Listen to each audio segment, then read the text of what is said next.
नमस्कार, मैं हूं सतनाम चौहान। आप देख रहे हैं खबरें आप तक न्यूज़ चैनल।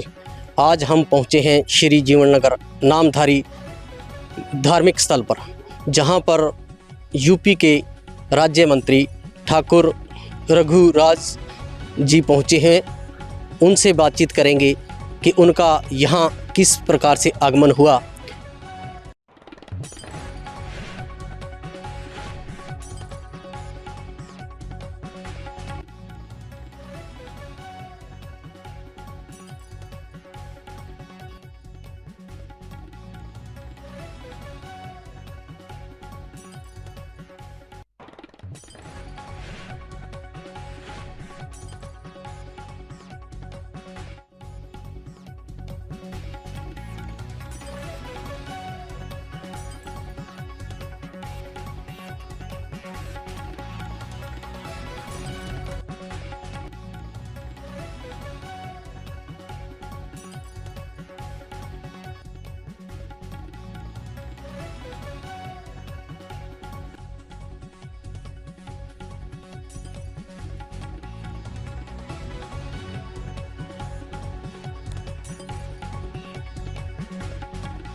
जी मंत्री जी, आज आप धार्मिक स्थान नामधारी गुरुद्वारा श्री जीवननगर पहुंचे हो, तो क्या कहोगे? मैं 1 वर्ष पहले दिल्ली के एक कार्यक्रम में आपके में सम्मिलित हुआ था। तब से वायदा किया था श्रीमान मुख्तार सिंह जी से कि मैं ज़रूर आऊँगा, और आज सदगुरु की आदेश हुआ, इसलिए मैं गुरुद्वारे में आया हूँ उनको माथा टेकने के लिए।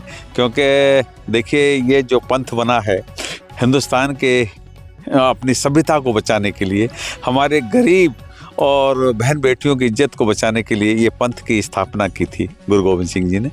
तो ऐसे गुरुद्वारे में माथा टेक कर मैं अपने आप को धन्य महसूस कर रहा हूँ। अपने आप को एक सेवक के रूप में यहाँ पर उपस्थित देखकर मुझे अच्छा लग रहा है, और गुरुद्वारे की जो महिमा है जो आप लोगों ने बताई है, बड़ा अच्छा लग रहा है। मेरे साथ सरपंच जी और सब लोग, लंबरदार जी, ये सब लोग हैं, इन सब का बहुत आभार है। और मैं तो ये कहूँगा, आदरणीय मुख्तार सिंह जी ने बहुत अच्छे लोगों से मेरी आज मुलाकात कराई है, और ईश्वर की कृपा से मेरा भी उद्धार यहीं से आगे बढ़ेगा। दिल्ली में चुनाव होने वाले हैं, तो वहाँ भाजपा की स्थिति? दिल्ली में भारतीय जनता पार्टी की सरकार बनेगी, क्योंकि श्रीमान केजरीवाल के विषय में सब जान चुके हैं कि ये चोर प्रवृत्ति के व्यक्ति हैं। केवल एक तो बोलते हैं 100% झूठ, लेकिन वो 1000% झूठ बोलते हैं, और हर बात में झूठ बोलते हैं। क्योंकि और वो मुस्कुराते नहीं हैं। देखिए, उनकी एक वीडियो अभी वायरल हो रही है कुमार विश्वास के साथ, जब ये लोगों ने राजनीति प्रारंभ की थी, तो इन्होंने कहा कि भाई तू तो मुस्कुराता ही नहीं है। बोले मेरे मुस्कुराने का ही तो राज है, मुस्कुराता नहीं हूँ, झूठ बोल के मुस्कुरा दूंगा तो समझ में लोगों को आएगा मैं झूठ बोल रहा हूँ। यही उनका वीडियो अभी कुमार विश्वास ने अभी डाला है, यूट्यूब पर पड़ा है, आप लोग देख लेना। तो ऐसे लोग जो राजनेता वो होते हैं अपने लिए, जैसे दिए के नीचे अंधेरे की सिस्टम उन्होंने अपनाया है। हम तो ऐसे राजनेता हैं कि दिए से जैसे प्रकाश को प्रकाशित किया जाता है, लेकिन वो दिए तले अंधेरे वाला सिस्टम है।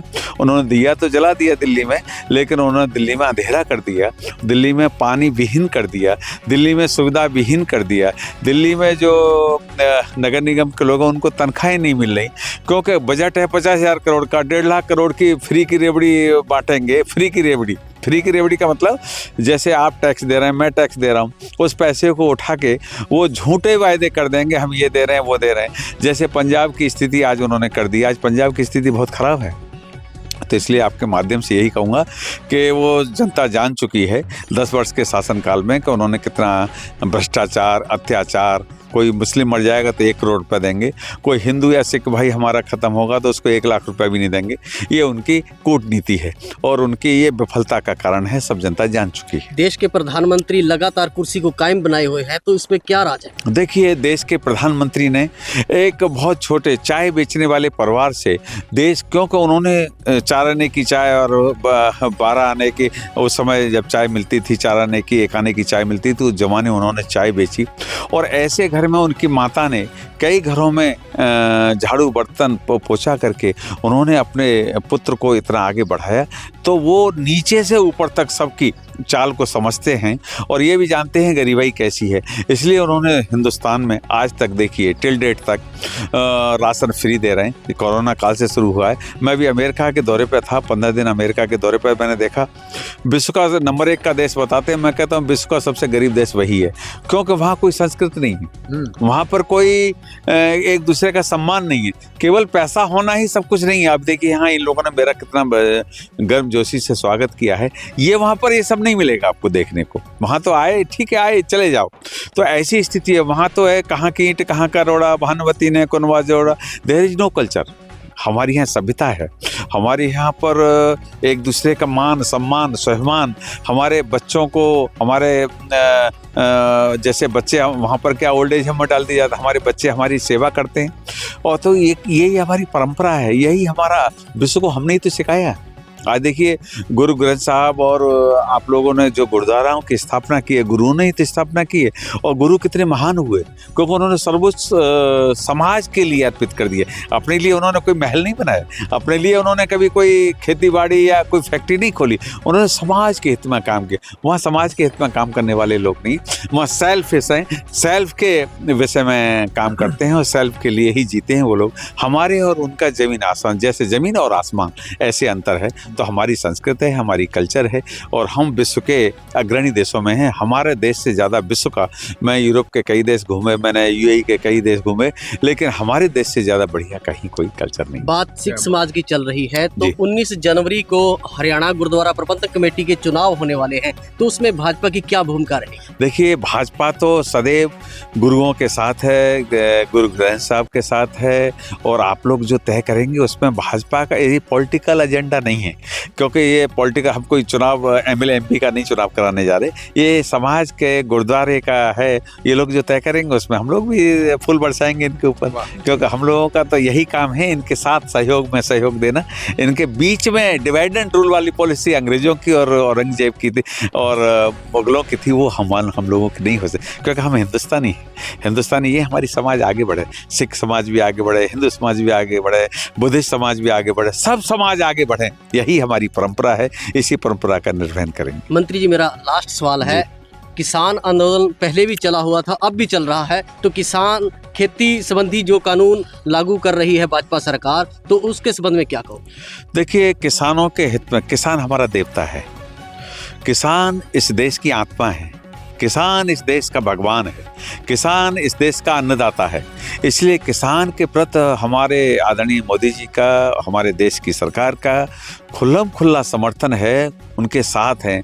लेकिन कुछ लोग थोड़ा सा बीच में गड़बड़ कर देते हैं। अब देखिए, यूपी में तो 25 करोड़ की आबादी है, पंजाब में तो 4-5 करोड़ की आबादी है, केवल पंजाब के कुछ ही किसान ही तो गड़बड़ कर रहे हैं। और उसमें हिंदुस्तान के किसानों के प्रति समर्पण के भाव से आपने देखा होगा, आदरणीय मोदी जी जब दंडवत करते हैं गुरुद्वारे में, दंडवत करते हैं किसान समाज के सामने, तो ये बड़ी बात है। देश का प्रधानमंत्री दंडवत कर रहा है, दंडवत बहुत बड़ी बात होती है। दंडवत यानी सिर झुका के एकदम प्रणाम करना। तो देश का प्रधानमंत्री दंडवत कर, इससे ज़्यादा बड़ा कुछ हो नहीं सकता। किसानों के साथ हैं हम लोग, किसान, क्योंकि मैं भी किसान परिवार से ही आता हूँ और बगैर किसान के कुछ है ही नहीं। अन्नदाता है हमारा, देश का भगवान वही है। जय हिंद, जय भारत, धन्यवाद। देखा कि मंत्री जी ने किस प्रकार से देश के प्रधानमंत्री माननीय नरेंद्र मोदी जी की प्रशंसा की और किसानों से अपना रिश्ता बनाए रखने की बात कही। कैमरामैन रवि के साथ सतनाम चौहान की रिपोर्ट।